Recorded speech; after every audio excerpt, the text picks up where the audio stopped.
थी, तो उन्होंने अपने अध्ययन में एक सबसे अच्छा जो गुण पाया वो ये पाया कि महिलाएं जो है वो भारतीय के साथ साथ भारतीय संस्कार आवश्यक हो जाता समावेश है। मैं स्वयं वहां विद्यमान हूं। जिन स्त्रियों के अंदर इन 7 गुणों का समावेश है, मैं स्वयं विद्यमान हूं। तो आप सोचिए ना, वो स्त्रियां कितनी पूजनीय मानी गई। अहिल्याबाई होलकर, रानी लक्ष्मीबाई, ऐसे तमाम सारे उदाहरणों को तमाम सारे अंदर कहीं ना कहीं इन 7 गुणों का समावेश है।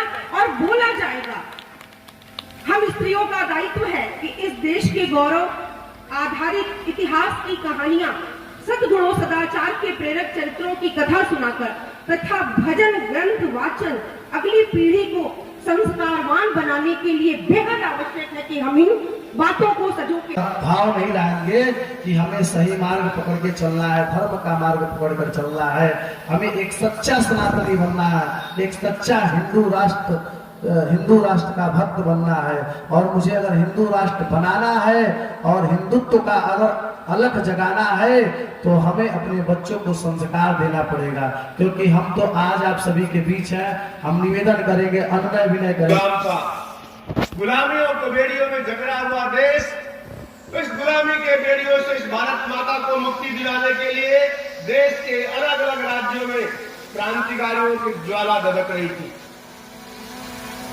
क्रांतिकारी कि मैं सोचकर कुछ और चला था। रास्ते में मेरे मन के अंदर में अनेक प्रकार की बातें, अनेक प्रकार के भाव आ रहे थे, पर कुछ दैवी संजोग ऐसा है मैं उन बातों को भूल गया।